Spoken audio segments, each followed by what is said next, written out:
Changement radical de look pour Anne-Elisabeth Blateau aux côtés d'Audrey Fleurot qui brillait de mille feux. Les deux comédiennes ont foulé fièrement le tapis rouge lors de la soirée de clôture de la 25e édition du Festival de la fiction de La Rochelle ce samedi 16 septembre 2023.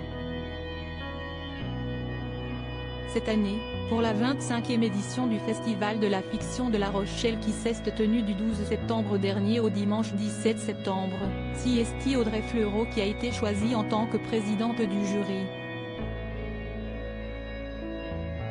De HP au bazar de la charité, des combattantes à 10%, ou encore de Camelot, un village français à engrenage, Audrey Fleurot laisse une empreinte indélébile et transforme chacun de ses passages télévisés en succès d'audience, commentaient les organisateurs du festival. À l'occasion de la soirée de clôture, qui se tenait hier, samedi 16 septembre, la comédienne a décidé de sortir le grand jeu et est apparue toute de paillettes vêtue. La jolie rousse a choisi un costume qui lui permettait de briller de mille feux. Déjà très chargée en sequins multicolores, la comédienne a préféré maintenir ses cheveux bombés en arrière afin de mettre davantage en avant son choix vestimentaire. Anne-Elisabeth Blateau, qui incarne le personnage d'Emma dans la série Scène de ménage sur M6, est apparue blonde comme depuis quelques mois pour les besoins de sa série intitulée Mère indigne. Celle qu'on a l'habitude de voir rousse portait une mini-robe bustier en velours noir avec un bomber violet comportant des détails noirs en clin d'œil à sa robe. Un palmarès plein de belles surprises sur son compte Instagram, Anne-Elisabeth Blateau postait une photo d'elle au Vieux-Port de La Rochelle avec écrit en légende « Merci au Festival de la fiction d'avoir sélectionné ma série Mère indigne que j'ai écrite avec Khaled Amara. Elle n'a peut-être pas remporté de prix mais aura au moins fait sensation.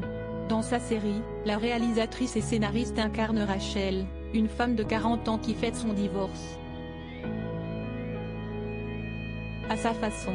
Après avoir obtenu une pension alimentaire confortable et un bel appartement, elle découvre que son ex-mari a retrouvé l'amour avec sa propre avocate. Elle décide alors de se venger et passera ainsi de femme parfaite à mère indigne. Quant au palmarès de cette 25e édition du festival, il y a de belles surprises.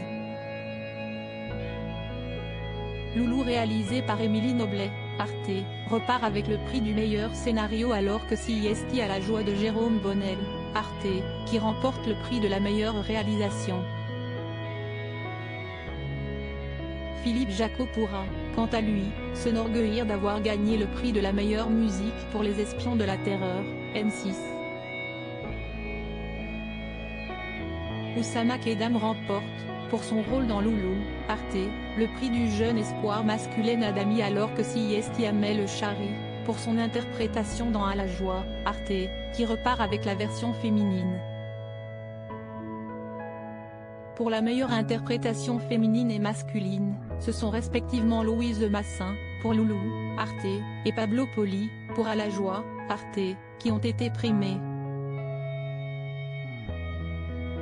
Le prix du meilleur format court étranger a été décerné à Géolocaliser l'amour, celui de la meilleure fiction francophone étrangère à propos d'Antoine, Canada, alors que celui de la meilleure fiction européenne est revenu à Carmen Curley, Danemark.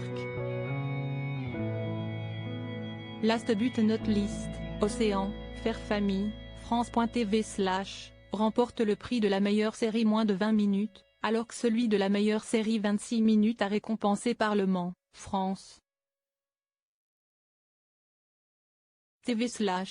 Enfin, les prix de la meilleure série 52 minutes et du meilleur unitaire ont respectivement été décernés à Follow, 13e rue, et à Drone Game, Prime Video.